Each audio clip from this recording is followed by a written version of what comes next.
On Panorama, the model school.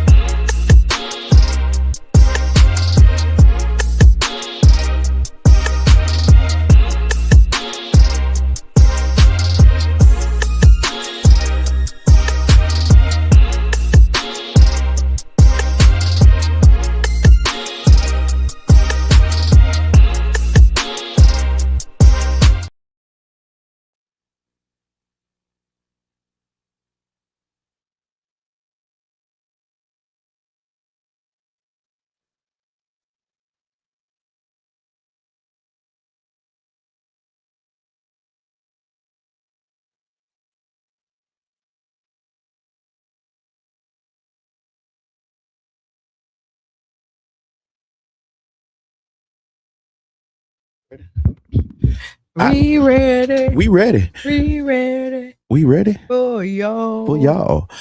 Welcome to the Tampa Bay Breakfast Club. I'm your brother John. And this is Qiana. And this program is being brought to you as part of the New Image Project of the Community Development and Training Center, aka See That? See that. And we'd like to thank y'all for tuning in, helping us to redefine what's cool, because smart is The new gangster. baby.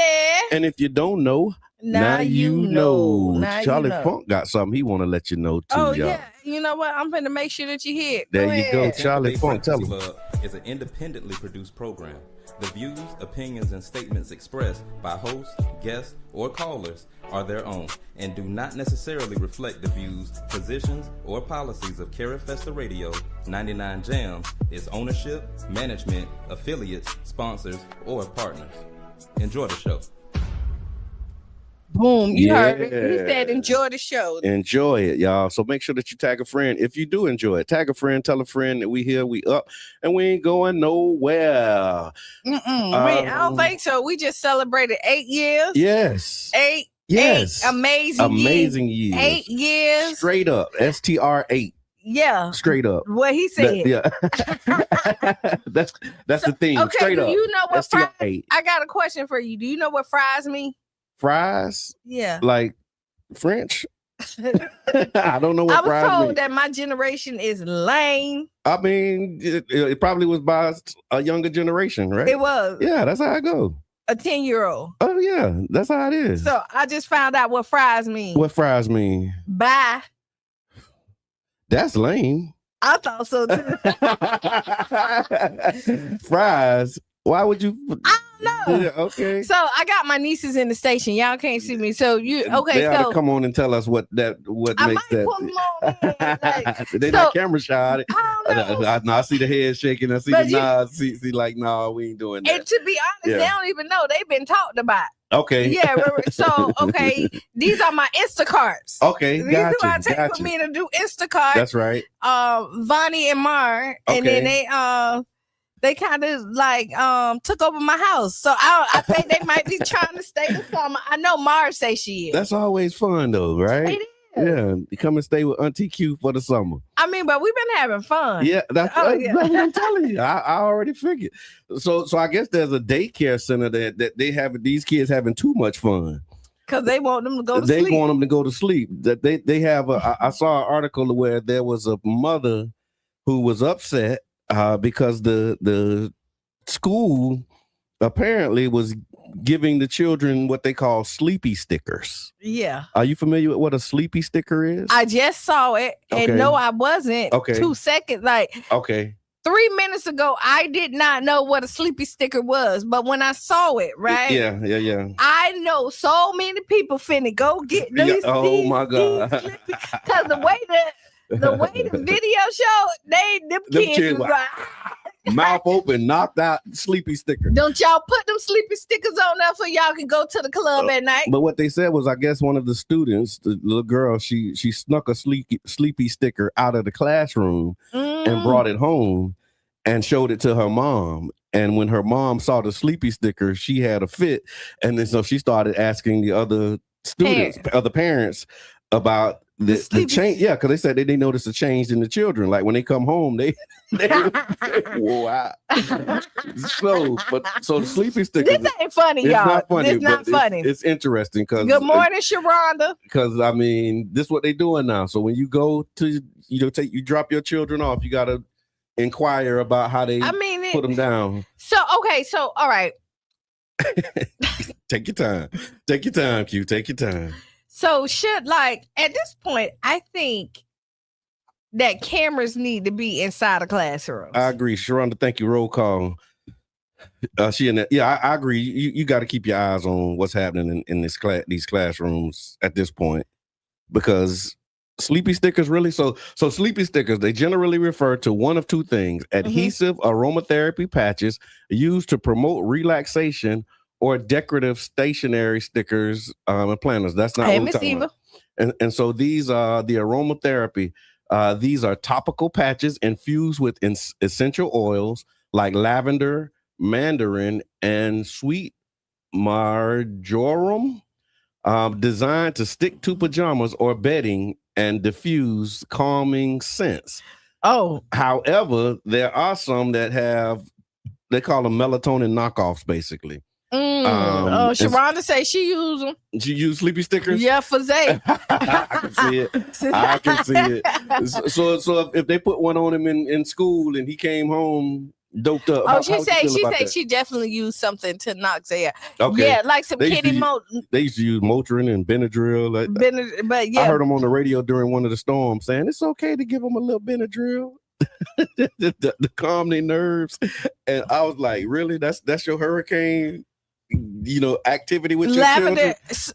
But you know what? So I do my bath ritual. When I take a bath. Yeah. And I have bath salts, and it has lavender, and I don't really like the lavender smell. Okay. But lavender, and it has some melatonin in it, and some chamomile. Okay. And so I think that's what they said some of the sleepy stickers had. Right. Some and so it does relax you. Yeah. So if you got just the lavender and the chamomile and all, just to kind of.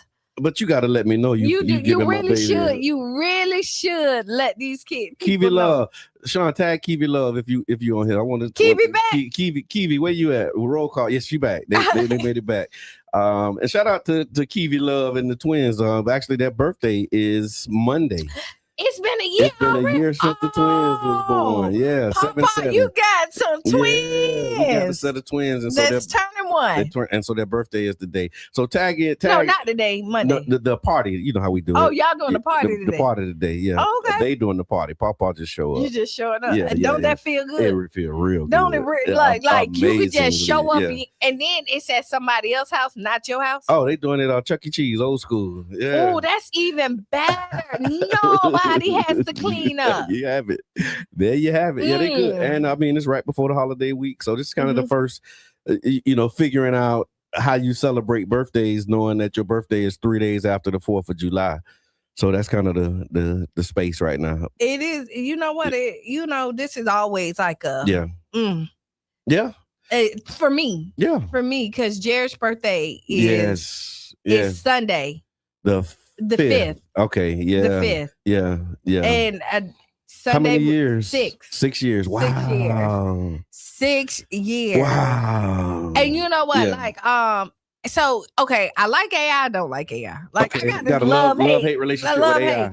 It's Freestyle Friday, y'all. So make sure that you tap in. So I might post on the image that AI say what Jared should look like at the 6-year-old Jared. Okay. Which this is what I love because the things that as a parent, since I lost my son so young, and I guess everybody who lose a child or somebody, you think about what they would be doing at this stage. Yeah, this will be kindergarten. Yeah, kindergarten, someone going to first grade. Will he be a mama's baby for real? A snuggle bug? What would his voice be like? Or leave me alone, go ahead on, mama. Yeah, in my mind, he's a snuggle bug, right? And very protective. Yeah. And he's gonna be tall because he was big to be a preemie. Okay. So at this point at 6, I can see him probably right here. I'm telling you, like, not all the way up here. But that's right you there. too. But okay, y'all got to remember you like pouring some shame. I am. Yeah, so when you did that, I'm like, okay, 6 years old. Yeah, that's about right. You know, yeah, so that like feels right for a 6 year old. You know, somewhere around there.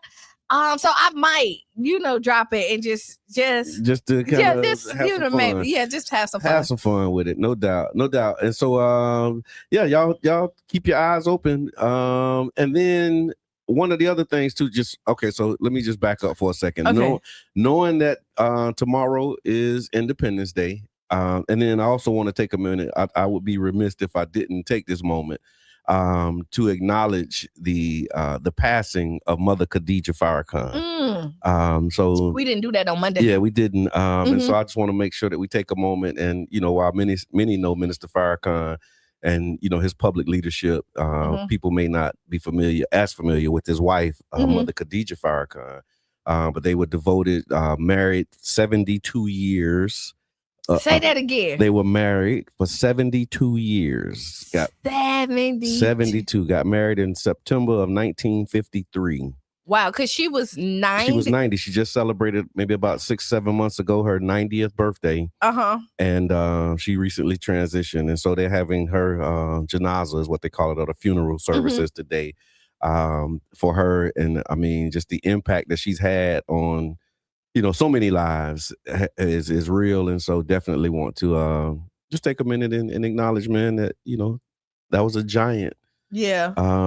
Well-lived life. Well-lived life and history, I think she landed on the right side of the history. So so shout out to and condolences to the Farrakhan family and those who are in the Nation of Islam who may be grieving or even celebrating, because I mean she was in some pain, and so that whole no longer in pain. Because when deal. Death is like for me.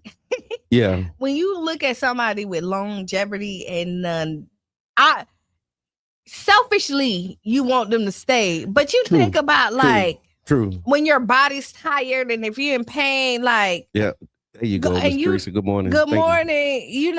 And so it's not a bad thing. Like you just think in her life, married for 72 years. 72 years. Yeah. And made it to a man like Minister Farrakhan. Right. Yeah. The man. Yeah.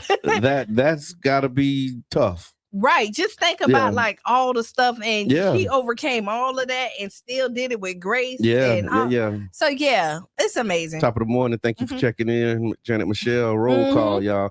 And so definitely just want to take a minute to acknowledge her transition. And then also, again, preparing for Freedom Day is what they've been calling it. Okay. There was a 250 years. 250 years. Wow. Of this experiment called America. There was a letter or a speech that Frederick Douglass gave on July 5th, 1852. And it was one of his most powerful speeches, and it's regarded as one of the most powerful speeches in American history, because he said, "What to the slave is the 4th of July." And so he was like basically giving them the business, because like y'all brought him in as a black man to come in and speak on 4th of July. And he was saying freedom without justice is incomplete, right? Just kind of naming all of the contradictions of the 4th of July as it relates to black people. Yeah. So you're like, y'all celebrating freedom, but during that time, y'all said all men are created equal, but you didn't consider black men as men, right? Or black people property. as humans. You know what they I were mean? property. Yeah. And then I seen that they was making a big deal out of a statement that former President Barack Obama made, where he was talking about the contradictions of George Washington, being a founding father, but also a slaveholder. And so it's like he had good ideas on how to run a business or a corporation, i.e. a country, but then his personal life, he holding slaves. Sound like people I know. You see what I'm saying? and so that's going to be one of the themes. Thank you for the check-in. Good morning, Fancy Nancy. Roll call. Nancy. Fancy, don't she got a birthday coming up? I don't know. I think I seen something like that. Okay. Where the party at? I don't mind a good party. Me neither. As long as you get me home before 9:15. so, back to Freedom Day. Okay, so Freedom Day, if you know anything about me, also maybe I know, brother, I'm a theme girl. Like for my nails, y'all know I get my nails done all the time, right? Did you do Freedom Day? So let me tell you, I was torn. Okay. I was really torn. Like this was really a battle for me because I didn't want to go. You know what I mean? Traditional, like full out patriotism. No, I did not. Yeah. You wasn't feeling patriotic. No, so we compromised with just fireworks. Okay, well there you have it. There we go. That's it. That works. So if you look at it, it's not the red, white, and blue. Yeah, but it is fireworks. It stayed true to who I am. Okay. All the way. Yeah, because I was asking somebody what their plans are for the holiday, and they was like, "Man, we don't celebrate that junk." It's like, okay. So I think we're going to the beach. Okay, so we got. We might go to the beach, do some jet skis, ride under the skyway, some stuff like that. Ideally, do a cookout. Feels good. And then we're gonna be in the yard too. So like two different. I mean, how do you not be in the yard on 4th of July? I mean, you got that's amazing. What are you? Oh, nothing. But y'all got the pre-birthday. Yeah, y'all we got the party today, and then tomorrow is relaxing. Pretty much, just kind of relaxing, taking it easy. Oh, but wait, if the party is it today or tonight? Today. Okay. Yeah, it's today. It's early. It's early. Yeah, it's a 1-year-old party. 1 year old. Happy birthday. I mean, I remember when we used to do parties for our babies. Like we do their party early and then give them a sleepy sticker. And then we go party, you know. Like the children party turned into like the adult party. But y'all gonna be at Chuck E. Cheese. Yeah. So okay. All right, y'all. It's time for roll call. Check in, tag your friends, and let them know that the Breakfast Club has officially started and they are late. So y'all tag Yubi. Where you at? Tap in. Yeah, we ain't seen you. Shayna, roll call. I don't see you. Yep. Miss Teresa's in. I see you. Thank you for tapping in. Mama Blue. I think we're a little early for Mama Blue. We ain't seen Charlie Funk either. Charlie Funk, where you at, man? Come on. Miss Eva's here. Happy Friday. Good and we can't see everybody. That's why we're asking for a roll call. That's why we're asking you to tap in. Let us know. Niggas, where y'all at? Tag us, tag a friend. Yeah, Royce, all the above. Yeah. Chandra, where you at? Super Dave, where you at? Super Dave came and saved my life. Okay. Because y'all know he Ace. Oh. Okay. Okay. We can't even shout his business out. But yeah, he do stuff that actually that you need. There right? Yeah, you go. Mr. Garbage Can Clean. There we go. Thank you. Hey, y'all. There we go. I know you was out there. Yeah, and there go Yubi. Juneteenth. There we go. Tag your friend. Roll call. Y'all can't be missing roll call, y'all. Okay, so while we're like doing in between roll call, we seen the NDRE. Okay. Right. And she came out and basically saying like all black folks don't want to be saved. And well, I mean, which is a true statement. Yeah. And she was just saying like the number one how you define saved, right? Right. And then then we're looking at the Young Miami song, right? Spin that. Okay. The number one song over the summer. I remember when they first dropped it. Hey, Chandra. Yeah. There we go. There we go. When they first dropped it, I remember they was like, "Is this gonna be the song of the summer?" And everybody was like, "No." 2 days later. Everybody around here doing the dance. Spin that, Yeah. So I see it, and I mean, I just used the song in a meme with Trump. Okay. I created a reel with Donald Trump, and the music for the picture was spin that. Okay, so because we talking about the scammers and the boosters. And he's the biggest. Oh my God! So he just like cashed in $1.4 billion. How you cashed in from his supporters? His supporters. They rocking with him like that. Yeah, and they proud. Oh yeah, they happy. They don't mind. They don't mind spinning that. They spin that with Trump, and he's taking it all in. And they said like over 1 million people bought into his, cryptocurrencies at the beginning, and then when they realized it wasn't worth what it was supposed. It was like $74 at the launch, and then by the time it was, ready, it was like $1.67. And so he made money on the front end with it, and will make money on the royalties. But those who bought the tokens have lost money. They said collectively it's been like maybe $2.3 billion that people who invested with Trump have lost during that last cycle. So you're talking about spin that. All right, so I will Trump tell is the you, spin that. I listened to Spin That a little bit. I listened to NDRE. A matter of fact, Okay. I was in last week before this even happened. I was in my NDRE era. Like it was on my my playlist quite often because I was looking at some feel good music and some stuff. So yeah, and that's what she make. That's what she make. Yeah. So and I mean honestly.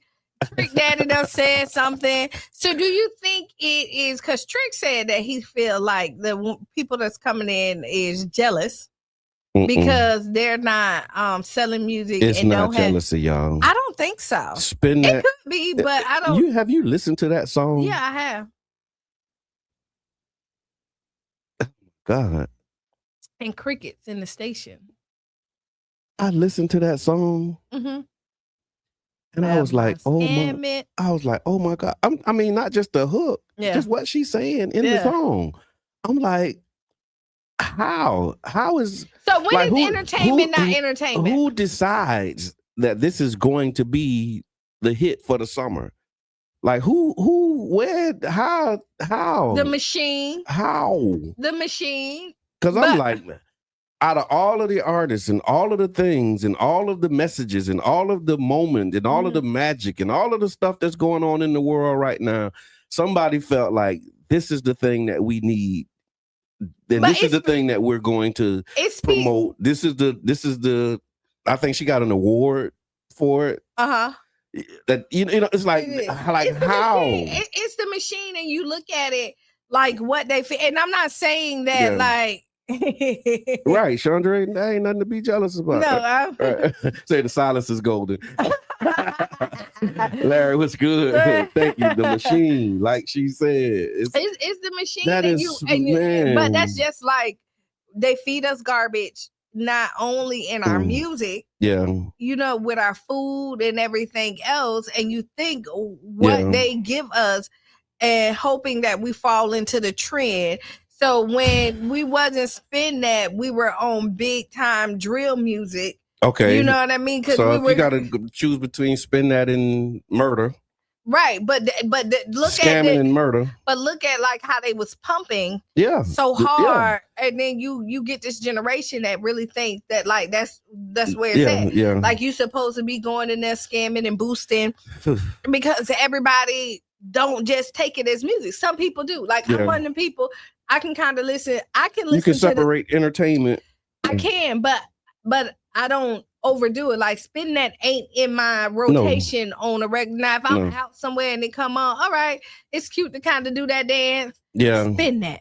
Yeah, you know. I mean, and it's catchy and all of that, but that's another part of the irritation for me. It's like we could make other things cool, and you know what I'm saying. Like, won't they make a leave black people alone challenge? Like, it's something. But that ain't the machine. But the machine don't want. Like, just stop pushing up on black people. Like, just let us be. But that ain't the machine. I mean? The machine don't want you that. The machine want us to destroy ourselves. Yeah. You got to think is that the machine is to push us into jail.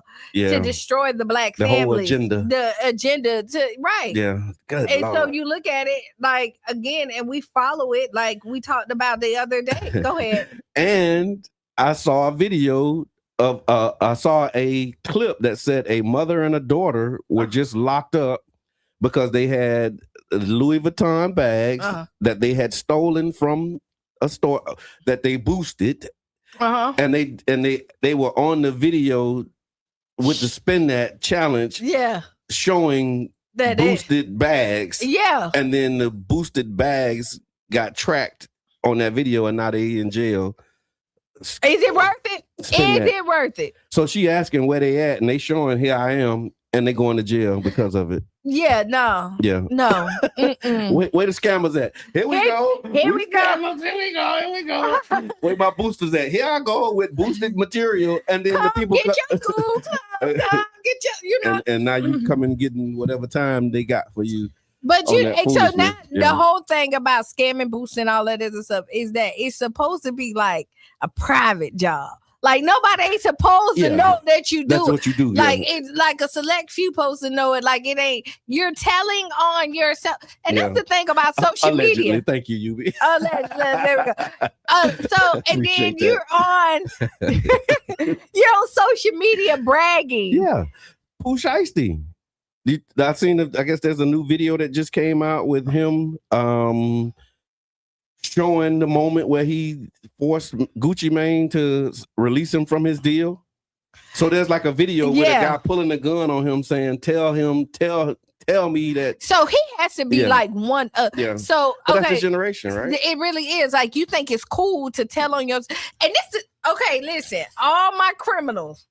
Here we go. Tap in. If you listen, tap in. Are you listening? Yes. I'm not one of the criminals, but I'm listening but too. Just listen. Yeah. You're not supposed to keep the evidence. Right? You're not supposed to keep the pictures, the videos. But what happened is they're so proud of the job that they did that they have to go back and look at it, right? Right. Or they got to show somebody else. This is our guest. Okay, text her, tell her we got Yeah, we're coming. Go open the door for her. Please, one of y'all. There we go. We got some assistance. Yeah, we got some help this morning. So get rid of the evidence. Like you're not supposed to keep it. This is how you get caught. Because again, you want to glorify it. You want to show your homeboys what you did. Yeah. Somebody. Who needs to know that? Janet Michelle, you absolutely right. She said it was for the hood. Y'all ain't her target audience. People were stealing before spend that and will after spend that. I'm more mad at the president scamming with my tax dollars. Amen. Me too. I'm not really. So we're talking about it. I think his song is entertainment. I'm not upset with the song either way. Like I'd rather kind of spin that than to kill that. I hear that. For me, I'd rather none of it. But if I had to choose, I'd rather do spin that than kill that. That's a tough one. But yeah. But that's kind of, I guess, the way the world is right now. that's where we are. And I saw they had the two women were arrested. And then again, the award that they were putting out and just how they were recognizing and acknowledging, and I was like, oh man, that's a lot. All right, so we doing roll call again. We're going to check in, y'all. I see a lot of y'all coming in. It said not criminals, alleged rule benders. That's what's up. And then, and so y'all check in. If you're here, let us know that you're here. Put I'm here, or let us know where you're listening from. Are you listening from work? Are you listening from the car? Are you listening? Where are you? Where are you right now on the planet? Now we're not saying share your location, but we just want to get an idea of where you are. Yeah, we don't want nobody to pull up on you. Yeah. But where you listening from? How you tapping in? And when you do your morning, do you do coffee or tea? Put it in the chat. Coffee and tea. So when I'm on the Breakfast Club, I'm definitely coffee. Okay. I do like a good tea. Okay. Dang, it's so much I want to say. Oh Lord, but okay. We gonna be able to say it. There you go, Mama Blue. We was calling you. You missed our first roll call, Mama Blue. We checking in. We checking for members, and so make sure that y'all tap in. So let us know where you're listening from and if you do coffee or tea. And then after the break, we're gonna have a real robust conversation. We have a candidate for mayor, Maria Scruggs, in the building. Thank you, Mr. Edmond. I'm here on top of the world, like Kanye West was at the concert. Oh yeah, he was. Yeah. And top of the world, top of the world. Okay, look, it's we got my household. Explosion, right? and so y'all make sure that y'all stick around because again, we're going to talk about like all the things, right? I saw the post and thank you, Sister Maria. She said she kicking off her Truth Friday. She is, and this has been to be a good conversation, and I'm always excited. So Tiffany say tea, no coffee. Kiwi is on. Good morning. Good morning. Yeah, we was checking for you earlier. Wanted to know if you saw those sleepy stickers. And what would you do if your child came home with I will tell you because we got like 1 minute. Look, 1 minute. I would be upset if I didn't know that you put the sleepy stickers on. Like, only person that need to put my baby to bed is me. Yes, Lord. Oh, my mama. Yeah. Like, and if you ain't just holding them and rocking them, then don't give my children nothing. Give them no foreign substances that you ain't talked to me about. Oh, you hear me? All right, so we'll be back about 5 minutes after the hour. Again, we're gonna have a real robust conversation on this Freestyle/Truth Friday. Yes, right. So stick and stay. Tell a friend that we're here. Yep. If you haven't liked and shared the post, shame on please do. I'm sorry. Like and share. No shame. I can't stop him with this. I can't. Shame on you. No, I'm not shaming nobody. Just go ahead and do it right. It's me. I'm shaming you. I know. Yeah. Okay, so all right. So yeah, do that, and we'll be back 7 minutes after the hour. Right on. All right.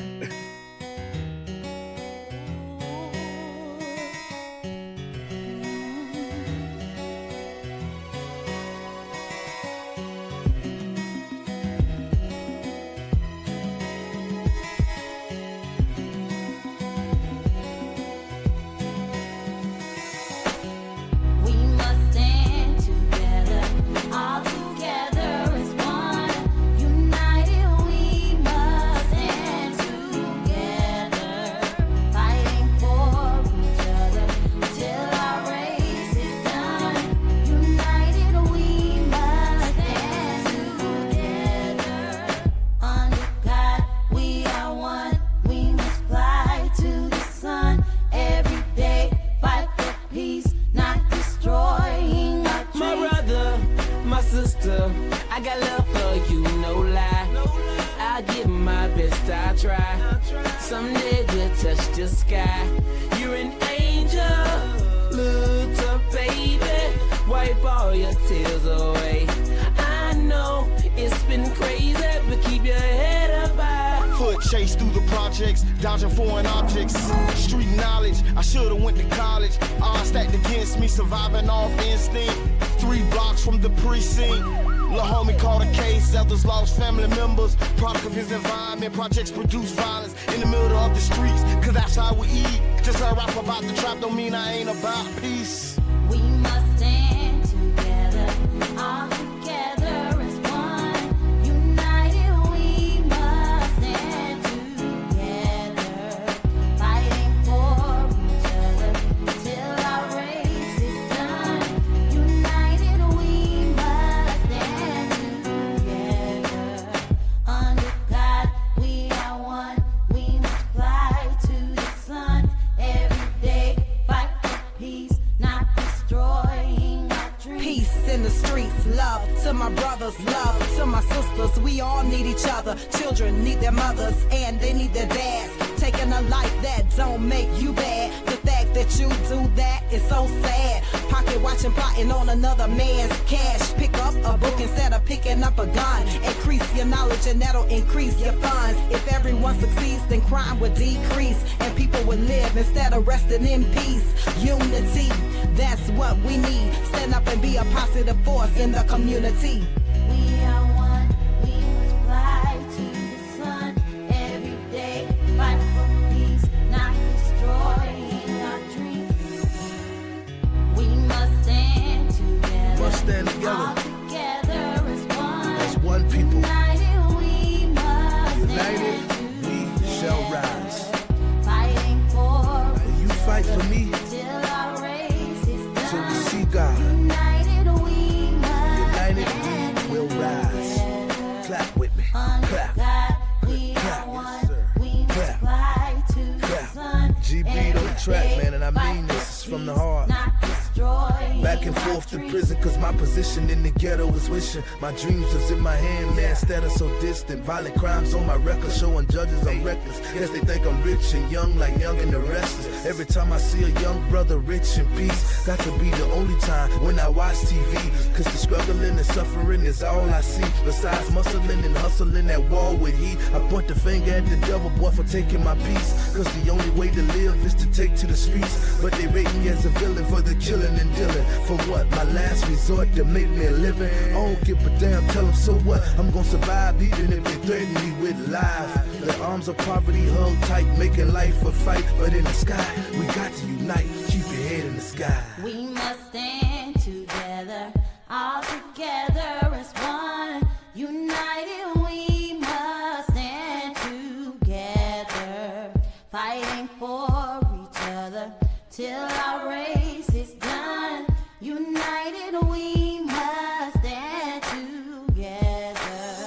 Under God we are one. We must fly to the sun every day, fight for peace, not destroying our dream. We must stand together, all together as one. United we must stand together. To ask, why am I called upon to speak here today? What have I, or those I represent, to do with your national independence? Are the great principles of political freedom and of natural justice embodied in that Declaration of Independence extended to us? And am I therefore called upon to bring our humble offering to the national altar and to confess the benefits and express devout gratitude for the blessings resulting from your independence to us? I am not included within the pale of this glorious anniversary.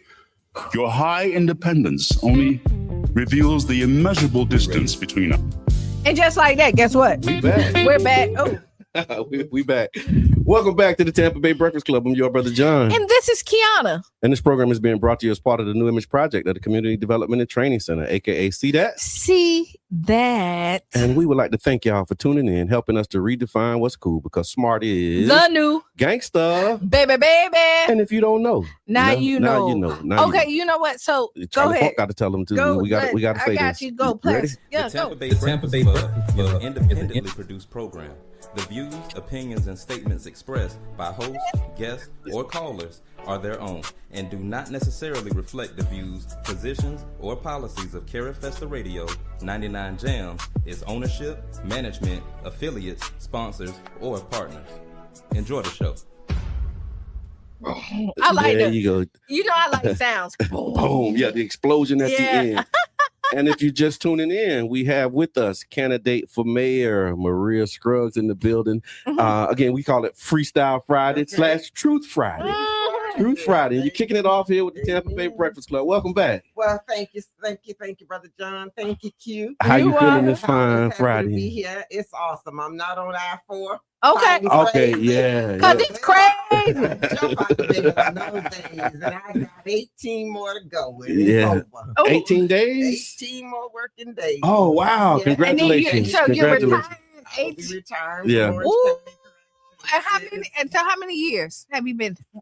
Will be 45 in the system. Yeah. As a worker, government worker. Sure. 19 finishing up at Orange County. Ooh, so 19 years and you done seen when it was quick to get there, when it was now. Oh yeah, it done changed a lot. That route, you've seen that route change. Oh, I've seen it. I've seen it, and this governor had me psyched up because in April he made a decision to open up one of the lanes. Yeah, it made a difference of an hour. Okay, and that didn't last long. These people, it just doesn't. It's constant construction and constant crazy with the people on I-4. So I'll be happy God has kept me this long, so hopefully he'll keep me the next 18-day working day. Well, you know what you say, you got patience. Yeah. Oh yeah, you learn that. Yeah. You learn a lot about yourself. Yeah, that's true. That's true. Every day, doing that every day. Wow. You really do. Yeah. And about 5 years ago, I got to the point where I turned on no music. I did learn how to do business because I do a lot of conference calls. A lot of conference. I've been on some of those. You do them in the morning too. Well, it makes sense. Yeah, she on the road. She on the road. Yeah. But it makes sense. It's like if you riding for 3 hours, 2.5 hours or so. Because I remember when Orlando used to be like an hour or something drive. Not so much. No, but if you're in the car, you might as well get some stuff done if you can. Amen. If you can. Amen. I'm telling you, you learn how to maximize those 5 hours a day. Yeah. I remember that was a part of my experience before becoming they call it a professional organizer. And working a 9 to 5, I was working in the call center in Clearwater, and that 8 to 5, making the phone call on your lunch break, doing the things that you need to do. But I did that up until 2016 when I got hired by SCIU, which I want to talk about. I want to talk.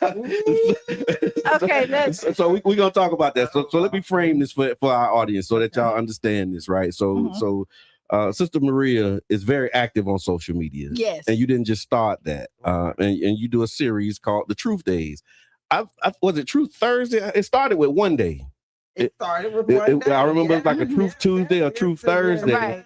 Right. And I mean, you not shy in how you use your platform. And so why do you think it's important to engage in that way? And I mean, you really engage. Like I see you in the comments, like like you don't play. No, you really don't. But I mean, like you go active, at it, and then you get your answer. And what I do like is when if you ask a question or you say something and you find out like it may not be right, you do come right back on it and be like, my apologies. You know what I mean? This is why I'm putting it out there.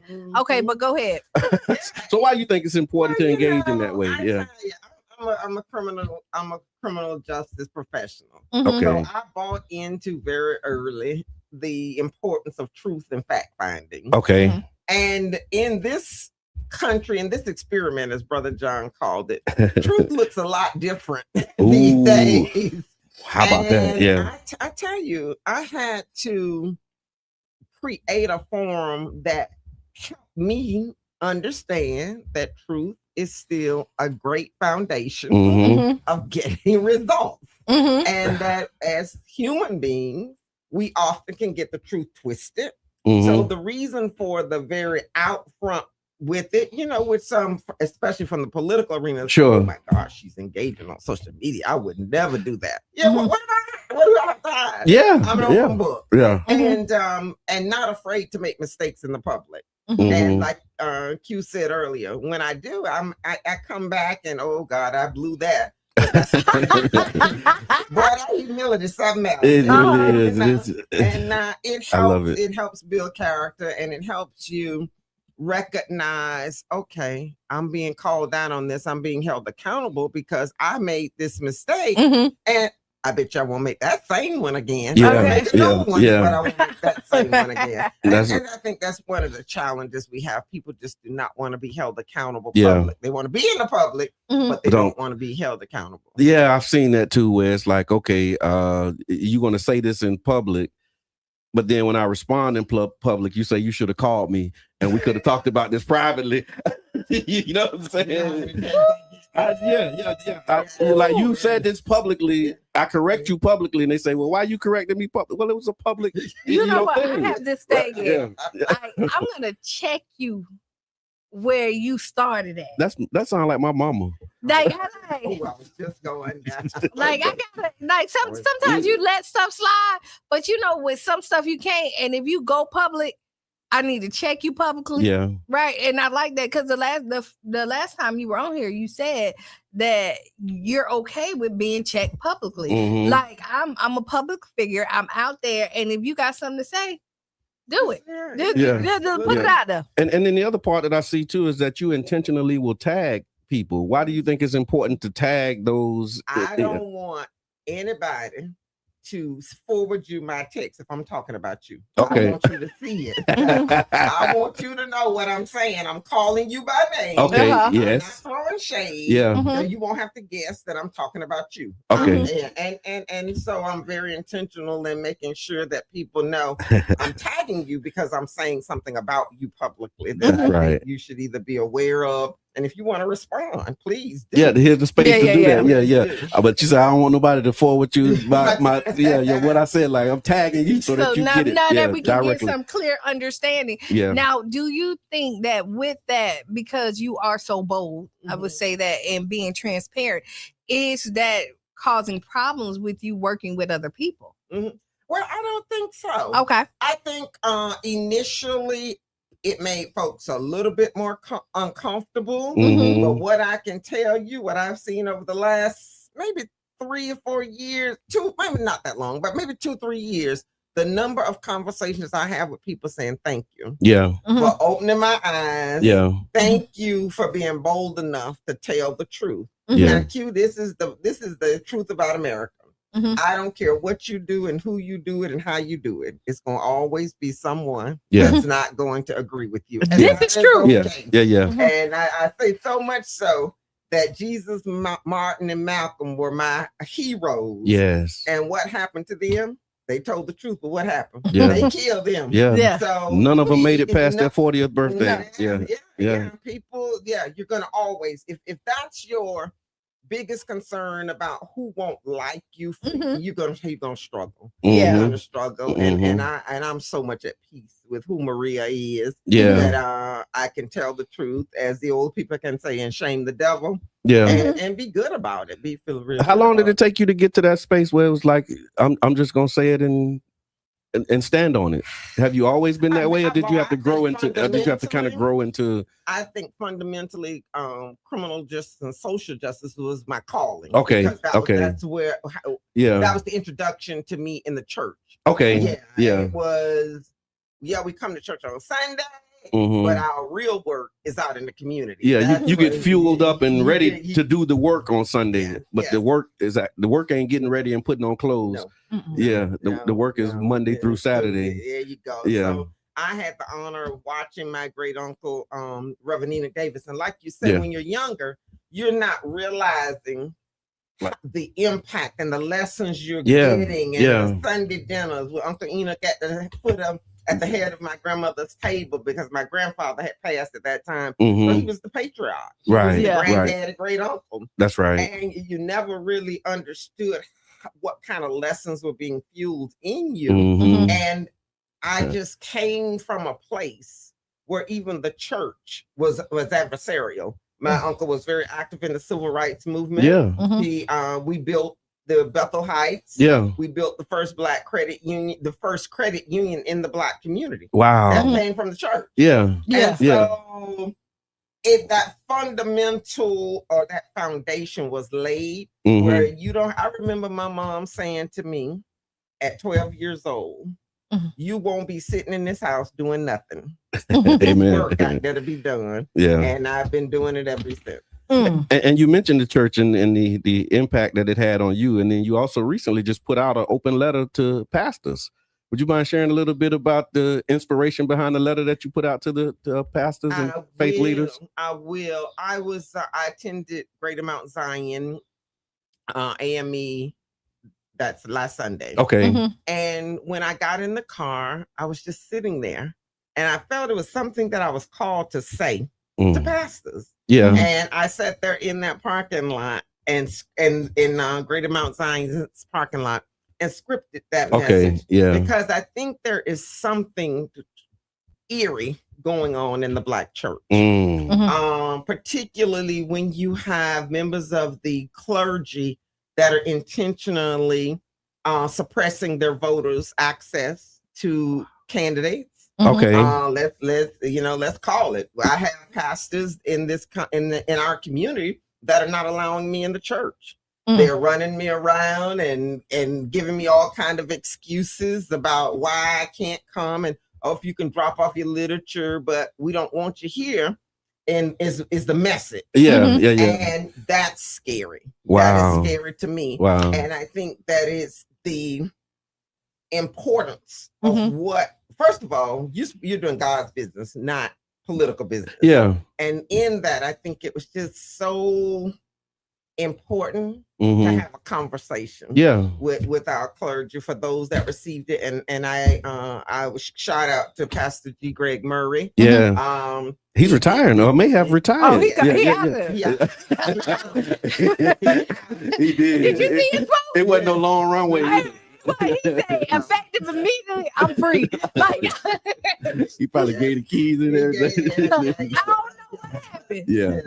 But he said, I'm out of there. But go ahead. But he said on Facebook how he really appreciated the letter, and I think a couple of other pastors responded, and then we had a long conversation this week. And I think that that's going to be so important for this community, our community, to heal. That our pastors have got to heal. And so I was called to do that letter and sat right there in the parking lot. I mean, we in the community, we've talked about the different stuff, like with the pastors. I hope we all can come together. And then another one of the things too, again, this is part of the Truth series, and I thought this was interesting.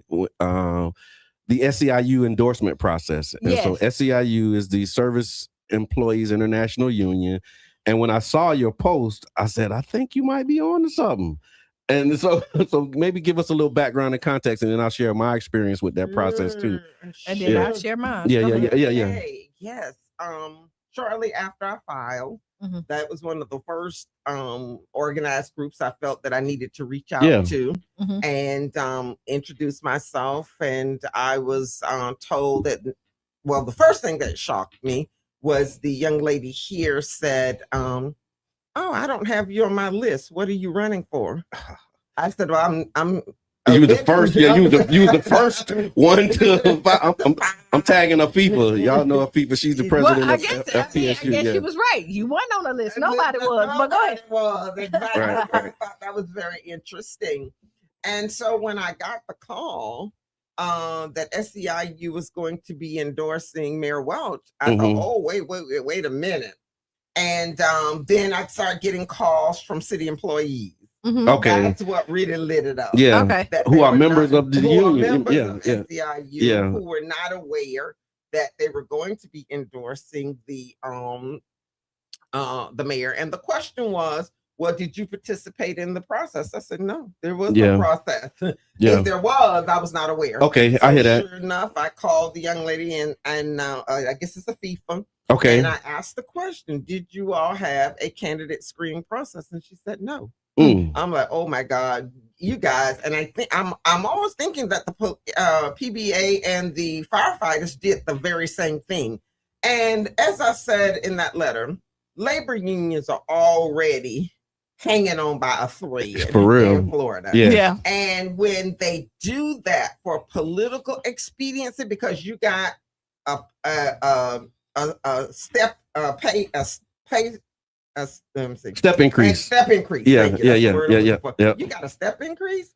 That is not the only thing our labor union should be fighting for. Yeah. We got folks that got some serious conditions that need to be addressed, and it was not brought to the membership. And I think that's when we start undermining the trust of employees in that process. And it's interesting because, and I said it when we had her here, it was candidate Brandy Gabbard.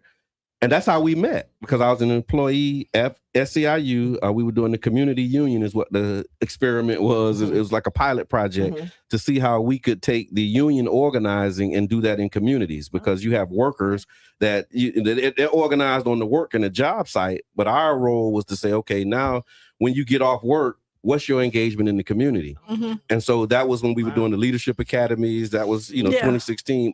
And one of the things that we did as a part of that process, when the electoral cycle came around, we developed candidate questionnaires, and we would interview the candidates that were running for office. And so when you said that didn't happen, that signaled for me that it was a change, because I remember, again, that's how I met, Brandy Gabbard was sitting across from her, and we were asking her questions. We ended up not endorsing her at that time. But then that process is what the focus was. And I remember we talked to her. I think that might have been District 2. So it was like all of the even seats at the time. Yes. And I think we did Senator Rousseau. So we like interviewed as a part of this process. And so I did think that was interesting when you said that they didn't do that. And then I'll say for me with SCIU is what part that I played is I didn't do it last year. So I've been out of the loop for about a year. So I'm usually one to help pick the candidates that they endorse. Okay. So the process that I've been doing for the last 3 or 4 years or so is that the candidates would submit, and then it's a group of like 20 of us that's given all the packages. We go and review them. So you would review the questionnaires. Yeah. And you wouldn't have the conversation with the candidate. They would respond. Okay, I remember that too. We review your package, what you submitted. And then as a group collectively, we will go back and have the dialogue and decide within these 20 or 30 people that's on this phone call, which one aligns better with, with the union. And then I'll tell you this too. The other thing that I appreciated about the post that you made when you were saying, and this has become a theme that I'm seeing now with you, is you're really questioning these processes and how these decisions are being made. And so I didn't see that as like you saying, they were wrong. They should. It was like, how did you all get to this decision? Because once you control the process, shout out to Auntie Faye. Once you control the process, you control the outcome. Yeah. And so once you understand, just tell me how did you get to this conclusion? And you lifting that up in a few different instances is something that I've appreciated. Why have you thought that that's been important to highlight? Well, one of the things that is so important to understand in leadership, and when you talk about engagement, when you have people from various backgrounds, ages, ethnic groups, sexual orientation, people's thought process are different. Yeah. So if you don't have a process that focuses on bringing you to consensus around a complex issue, it becomes, I like Qiana, so I'm gonna go with Brother John, and we down. So I'm gonna like that. We run City Hall like that. If you are not in the clique, you are not in the mix. Yeah. And what is happening with public money, it feels as though this administration is using it as a personal checkbook for those that they agree with or that they like. When I sat on or participated in the panel that one of the first panel. Okay. And I made the comment that given all of my background and experience, I have never been asked or picked to serve on any of the community advisory groups relative to my community. And one of the moderators said, I was really surprised to hear that. I said, that is our modus operandi. We don't focus on process. We focus on relationships. Yeah. And that relationship is a quid pro quo one. You do for me and I'll do for you. And we're getting the results we're getting. And even the criticism I have of the mayor in the historic gas plant. Yeah.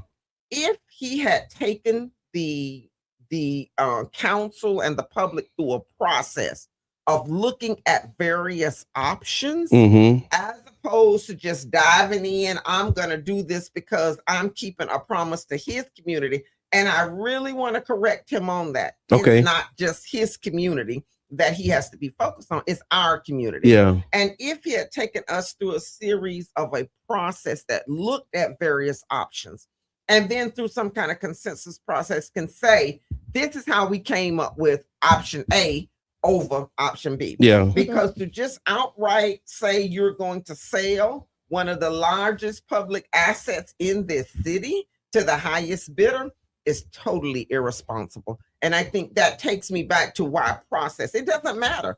It's process in your home. Yeah. It's processes in the job. It helps people come to a consensus on what's the best possible solution in complex situations. I love that. And I love that you've been highlighting that and lifting that up. And one of the things, another one of the processes that I saw, again, this is all part of that truth Friday and the Truth series, is you were talking about the process, and there was a lot of back and forth around the process following the NAACP's forum, and you took some issue with that. Would you mind sharing what some of that was? I don't know if you saw the initial post after the debate. I gave the branch and President Esther Sani high remarks because I thought the process, her communication about what the process was had been almost a month long. Well, imagine my surprise the day after the forum to receive an email saying that we had been evaluated by anonymous evaluators. Now that almost sent my head in around 180 degrees, because I couldn't in a million years understand why you would cloud your process, an event that had gone well. And while I was concerned about the location, all of my concerns about the execution, as I get older, some things you just go with. Just go with it. And then I start to see the bigger picture. The bigger picture was we're going to try to stack the deck. And when you start trying to stack the deck, you're cheating. And when you're cheating, you have no value to me. You have the respect is gone. And I think that it was a sad commentary for Esther to put herself and the NAACP and in that position, because it then tainted the process. And I think it really came out in my favor, because I've certainly been able to get a lot of feedback that said, I don't care what the NAACP came with. Maria Scruggs dominated the debate. So, why put yourself in that position? Why just not do the right thing? And it really spoke to, I don't know if you had heard all of the concerns that Ray Tampa had about the NAACP hosting the I did not. He was saying they're going to find a way to make it appear that Mayor Welch was the winner, and doggone it if he was right. That's how it happened. And you mentioned that you had concerns about the location. What were the concerns that you had with the location? The NAACP has historically done candidate forums in South St. Petersburg, where most of the members are. To date, not one of the candidate forums is scheduled for South St. Petersburg. Again, very problematic during a time where we have a very contentious mayoral race. And interestingly enough, the candidate forums have either been North St. Pete, West St. Pete, and downtown, where you're going to have to pay $50 if you want to attend that one. I have just been contacted by LEU Brayboy that the Melrose Mercy neighborhood is trying to schedule, not trying, they will host one either on July 24th or July 31st. I guess the consensus is what's more convenient for all the candidates. Oh, that's good. That'll be good, because you're right. We do need that gap to be filled, and I know we've been having some conversations about how to do that. But your brother John has been trying to find who else can do it. Like, because you have that thing, like, I have this idea, I want to do this thing, and then you end up doing the thing. And I've just been in a space where, like, just capacity and bandwidth is just limited. As much as I see the need for it, I'm like looking around to see, like, who else can do it, who else gonna step up, and then I can support whoever's doing it, but not always being the one who, like, carries that torch. And it's happening, and I'm really we'll be able to announce, I think. We got new rules, so the things we can announce. So I want to say this too. So if you're just not tuning in, we're here. I'm shaking my head. Q is shaking her head, rolling her eyes. You're here with the Tampa Bay Breakfast Club on 99 Jams, WUJM 99.1 FM. We have candidate for mayor Maria L. Scruggs, and I appreciate the distinction. Right? Yes, I didn't realize it was two. It's two. Yes. And so Maria Scruggs, and we've been talking about the Truth series that she does on social media. Some of the hot takes, I guess you would say, and then we're going to get into some of the issues around candidacy campaigning. You got some time? Oh, you gonna ride with us this morning? It's a holiday. Give us free. We got a day off. Free. My next podcast is not until this afternoon. Okay. Yeah, absolutely. And so one of the themes that we had really for this week was around what should we be expecting from our leaders, right?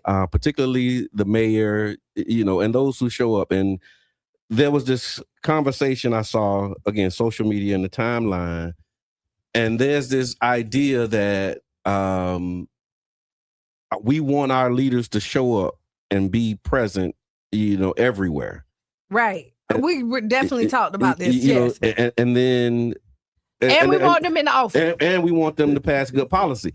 Right. But I think the pass good policy side of it gets lost. And this is me as a former policymaker, former city council member. One of the realities that I faced very early on is once you get into the space, right? Because the whole idea is, you can just keep doing what you've been doing. No. You were not the city council member for this district. Mm-hmm. You were not the mayor. So whatever you were doing before this is not what you've been doing. So when you say you can keep doing what you've been doing, let's stop that. Yeah. When you recruiting candidates, stop that. Because I bought into that. I thought, I'll be able to do what I've been doing. I realized really quickly. No. I'm a super voter. Yeah. And I love to vote in elections. Yeah. But as a council member, you're voting every week on multiple issues. And I realize if you want to be an informed voter on these issues, you're going to spend a lot of time getting up to speed, getting up to date on that. And in some cases, the balance between the policy work, reading an 800-page agenda, right? Yeah. Going from codes compliance to stormwater drains and everything in between. And not taking the cliff notes. And not taking the cliff notes or not using the relationship because, the administration, they with it. So I'll be like really being informed. Mm-hmm. That takes a lot of time. And so I think there's this false expectation that I won't say false expectation, that I don't think there's an appreciation for the policy work and the actual day-to-day operating of a city. And so with your experience as a public administrator, how would you find the balance between trying to be everywhere like people want you to be and actually making and passing good policy? Yes. Well, and I think one of the things that I've talked about on the campaign trail that one of the first things that I want to do is have a workshop with city council, because I think what has happened is there has been a line blurred between what the role of the strong mayor is and what the role of the city council member is. And as the person that is responsible, the CEO of the city, who's responsible for the day-to-day operations, not the policy making, you have to have the skills and the competencies in managing the people, the processes and the systems. You can't say, I got a chief of staff and I'm just going to put it in his lap. That we say we didn't want that. That's why we voted in 1993 for a strong mayor form of government. Yes. And then even with that, you are right. So many times people get confused. Well, I don't see the mayor the mayor can't be everywhere. I mean, if you want her to do their job, you have to recognize that the issue isn't about them being everywhere. I think the issue and the perception is accessibility. There you go. And how you define accessibility. I have been toying with different ideas. That's one of the things I stay up at night about, is how do I overcome the reality that people do want to see you. That's right. That's right. In the workplace. Yeah. Scruggs, I'm so glad you're walking around today. We hadn't seen you. Yeah. What you want to see me for? Right. I just want to see you. Yeah. And amazing. You are. It's true. I learned that at Orange County Corrections. When I started there, I was over the inmate programs and work release. Mm-hmm. Well, I had staff throughout the entire campus. Mm-hmm. And in my staff meetings, staff would say, well, we don't get to see you walking around. I'm like, are you kidding me?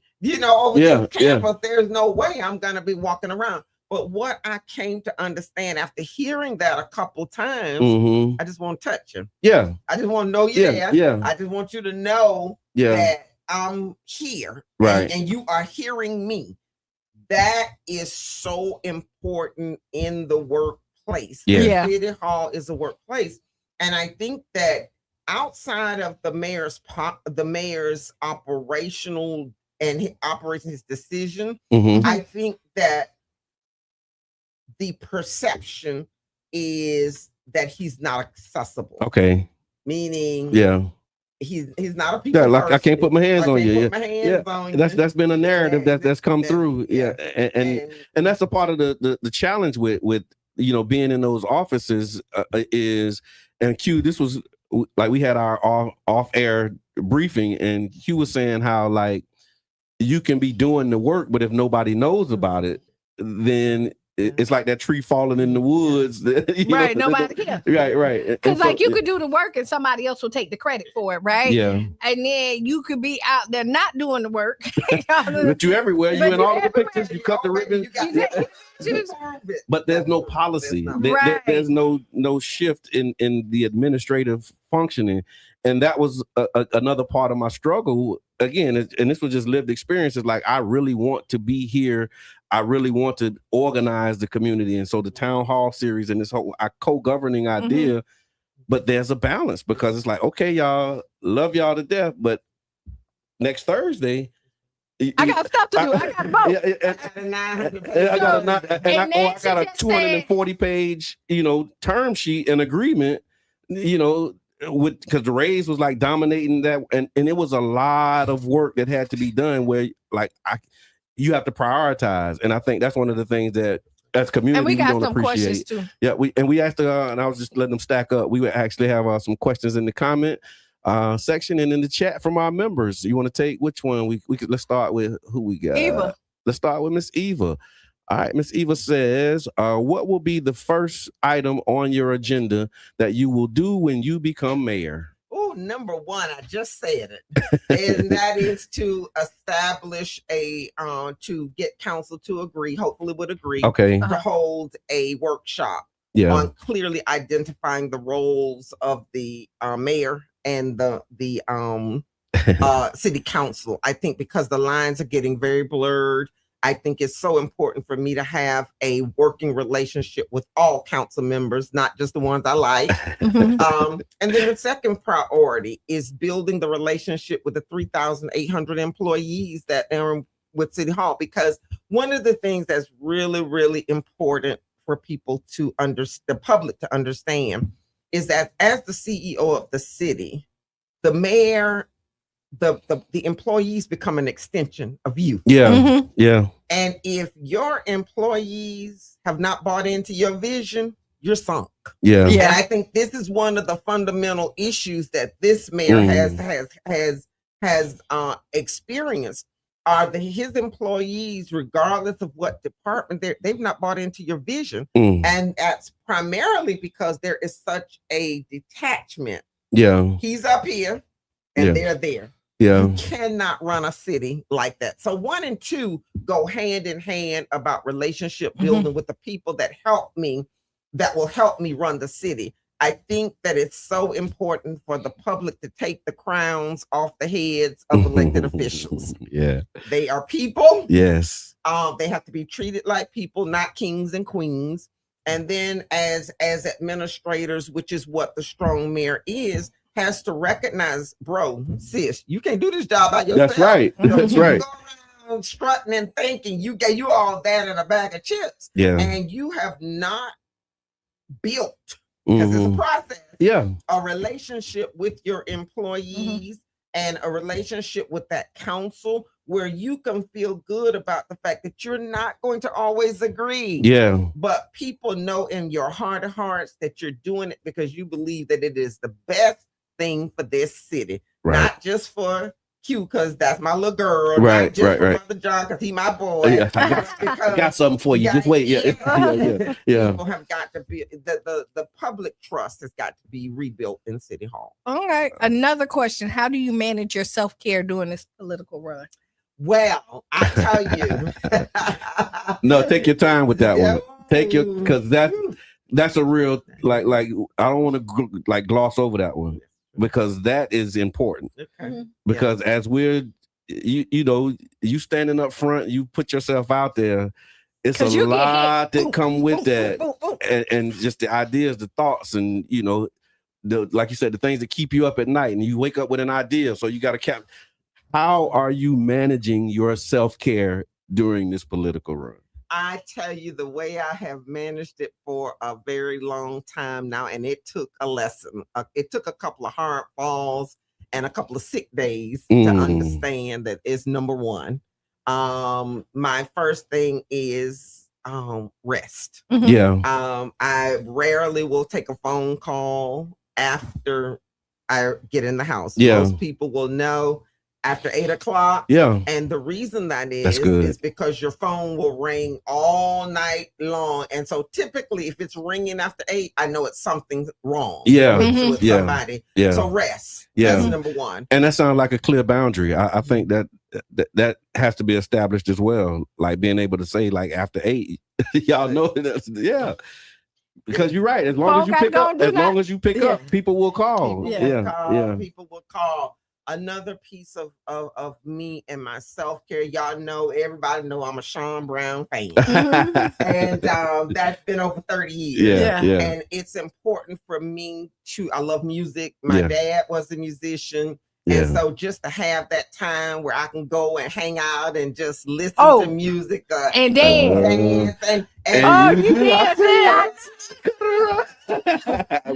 We share that. We have that in common. I love it. I love to have fun. And I think that's one of the things that kind of surprises people because they think I'm so business minded all the time. Oh no, you got to be able to let your hair down, as they say. Yeah. Now, do you and self care? And then the other thing, Consuela Mackey is my girl. Okay, just kind of just sit back and close your eyes.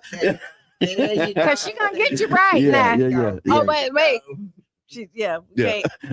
Wait, we can't shout out to. Oh, that's right. Can't do that no more. Okay, but you ain't say her business, so that's fine. But that's a part of the self-care routine. That is. It really is, and it's so much a part of what I do on a regular basis because if you cannot come home and your soul be at peace, you cannot. Your house need to be in peace. Your house has to be. If your house is in chaos, I don't care what else you do for your self-care. Because if you walking right back in chaos, all that self-care feel like it went right out the window. True. Now another question for you. I think I seen somewhere they asked, would you have a deputy mayor? Yeah. Okay. Absolutely. Yeah. Absolutely. Yeah. I think it's important. Yeah. But also, again, having the roles clearly defined as to what the deputy mayor is and the perception to not be that the deputy mayor is a cop blocker for the mayor. Yeah.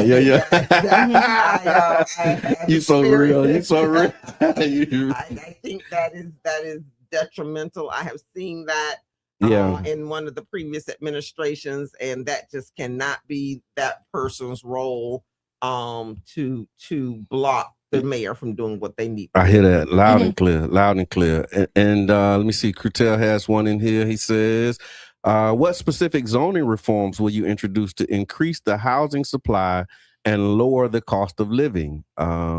He got a bunch of questions in here. So I'll start with that one because it was one of those questions where if you read it all, you probably will miss something. And so we'll stay there, Crew. Thank you for that commentary, Crew. So what specific zoning reforms will you introduce to increase the housing supply and lower the cost of living is the first part of that question. Okay, Crew. I don't think that the zoning reforms is the issue there. Okay. I think that I'm not sure if you're aware that we have the mayor has gotten council to approve some zoning for the deuces that will increase housing.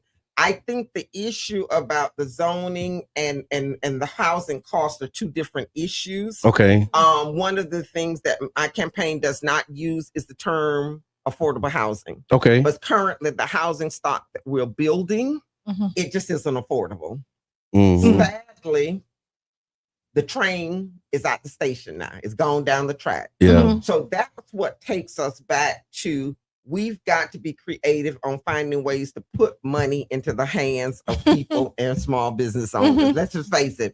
We got to be creative. And again, those are the kinds of things that I research. How have other communities? We can't be the only community that is being where the cost of living has outpaced wages. Right. But how do we do that? And so there are various strategies that I'm looking at to address the livable wage issue, as well as to address the support that small business owners need. Small business owners need definitely to see more revenue, Mm-hmm. and then they need to see less expenses. How do we help them do that? How do we help? How can government support that through this economic cluster concept? And those are the two foundational things to help us address this whole affordability issue. And I think you might have just hit that. UB has had it in here. He says, how will you increase economic opportunities, employment, and sustainability in the city? And I think you might have just spoke to that. Another part of Cruz's question, he asked, he said, oh, it just jumped. Hold on, let me I got it here. Okay. It says, what is your strategy for reducing chronic homelessness, and how will you coordinate mental health and addiction services? Well, one of the things, this is an area that's very dear to me, and for many reasons, because I have seen too many people housed in the place where I work, in the jail, and when they really need help. One of the things that I would start out with is evaluating the public funds that are going to support programs like CALL and other supportive services, because I can tell you during our operations of Phyllis Wheatley, what we recognize is that we need to strengthen the supportive services monies, we need to strengthen the accountability. And those agencies that we're paying to address mental health, because what we're not seeing is the outcome. And we're putting a lot of money there. I met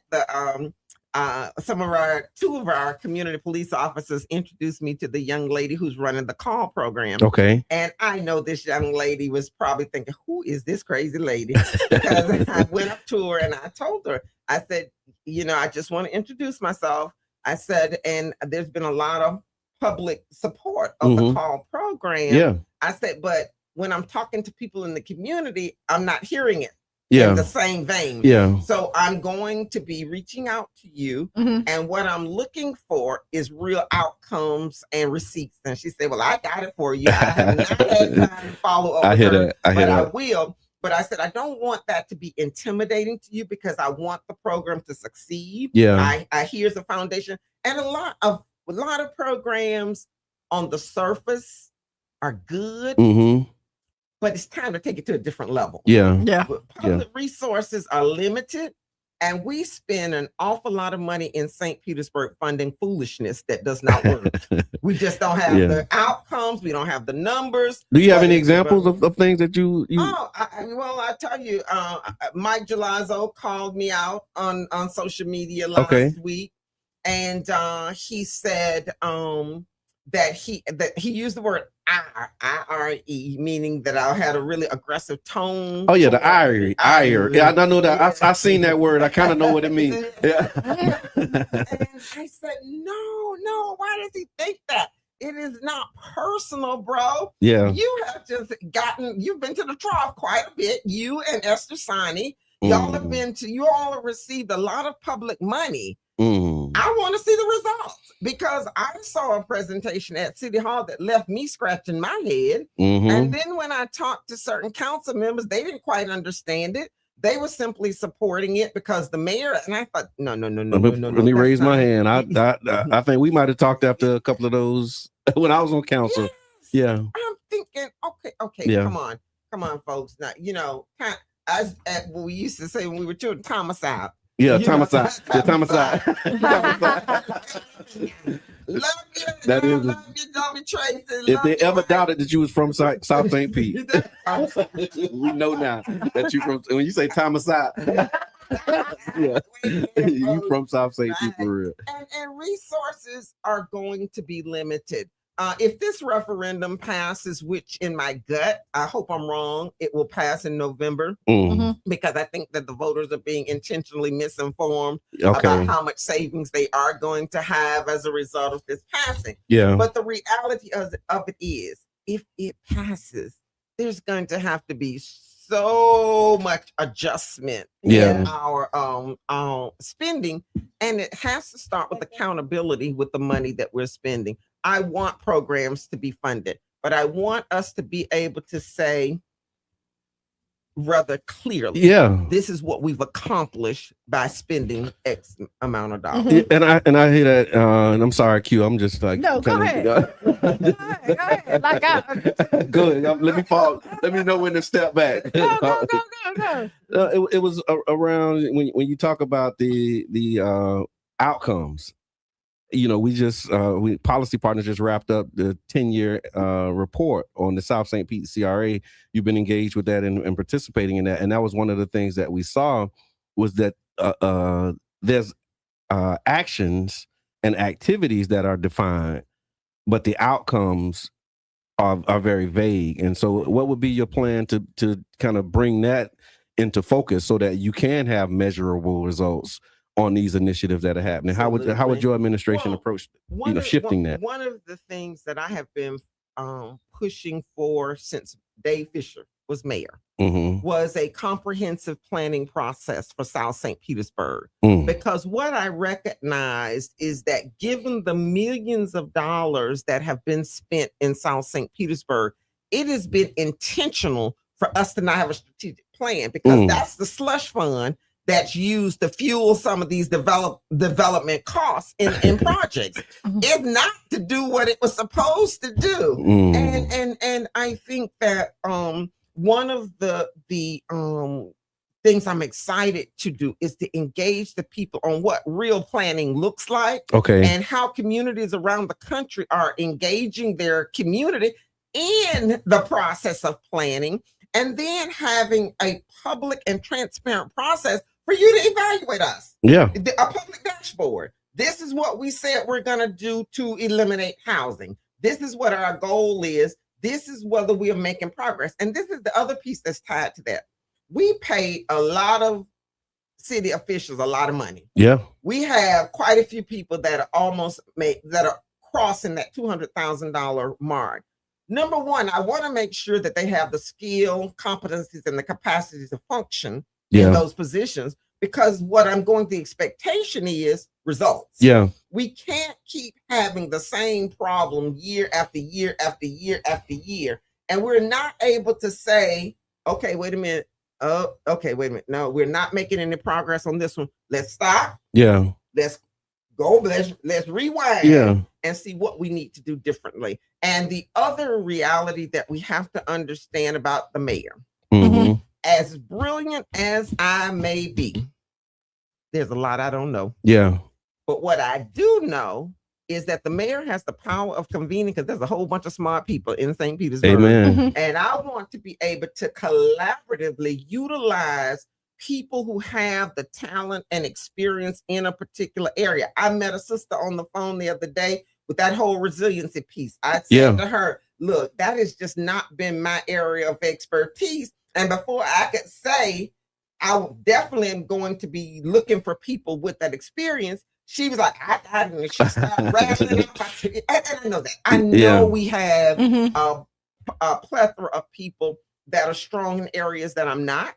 And the idea is, how do you bring those people together and come to consensus on solving these problems? Because this is where conservatives get us. Yeah. They know exactly what our vulnerability points are, because we tend to couch problems in the context of programs that we fund. And then when we do these programs, the programs either don't have the people with the experience or capacity to work to get the outcomes, and we're simply funding friends based on relationships, and therefore we're not getting the results. That's why the people keep saying, we talked to 1,429 people in over 6 months. Yeah. And we kept hearing the same thing. I can't afford to live. I'm barely hanging on. And we were intentional on setting up all parts of the city. Yeah. And the message was the same. It did not matter because we're gonna change the message because we're going west or we're going south. Yeah. Wow. So time flies when you're having fun. And there's so many questions in there, like, oh my gosh. And so maybe we can compile them and get them to you. And if you have some space and time, maybe you can address some of these questions that are in the comment that we didn't get to. But lots of commentary, lots of great engagement, and we want to thank you all for that. We got like 2 minutes left, and who would have thought that it would go so fast? Yeah, so, we didn't even get to the Ask Qiana. Yeah. But that's how it happens. This it does. Freedom Friday, Freestyle Friday, and again, we're honored and we thank you for coming by. And if there was again that final thought, what they call them in these forums, closing remarks. Yeah. You got any closing thoughts? Yeah. I'm excited to know that there was a lot of engagement because we're waking people up, and that's what's exciting. But on Saturday, June 25th from 10 to 12, we'll have an open house, open town hall with me telling the truth at the Enoch Davis Center. And that gives folks an opportunity just to come and ask questions, to engage, tell me what they know that I don't know. I'm excited about the conversations I'm having with this young brother with AI. And so it's just so much out there to learn, and I'm ready to listen. So hope to see you guys at Enoch Davis on Saturday, July 25th at 10 a.m. All right. What you got for the people? Listen, so, y'all saw it here. And we always say that all candidates are welcome. Yep. Right. Because we want the voters to be informed. No, I'm laughing because when we say all are welcome, like we really mean it. No, all we are welcome. really do mean. And the ones that you have seen are the ones who have accepted that invitation. Right. So, and I mean, because I really want to hear from everybody. We really do. Yeah. And I don't know if y'all listen to the Tampa Bay Breakfast Club. Like I broke down one time, like good things on everybody. Yeah, we did. We tell him because I think this is an interesting race. And everybody needs to get involved. Y'all know what I'm gonna say. Write down those 5 things that make you feel good, smile, giggle at the end of the day, because a lot of times we focus on the negative and don't appreciate the good things that happen in life. And be the change you want to be and see. That's right. And there's more that needs to be done and needs to be said. So and stay tuned. Sister Hughes, make you lose your shoes and shout all around the house. This has been the Tampa Bay Breakfast Club. I'm your brother John. And this is Qiana. And we out. Bing, bing.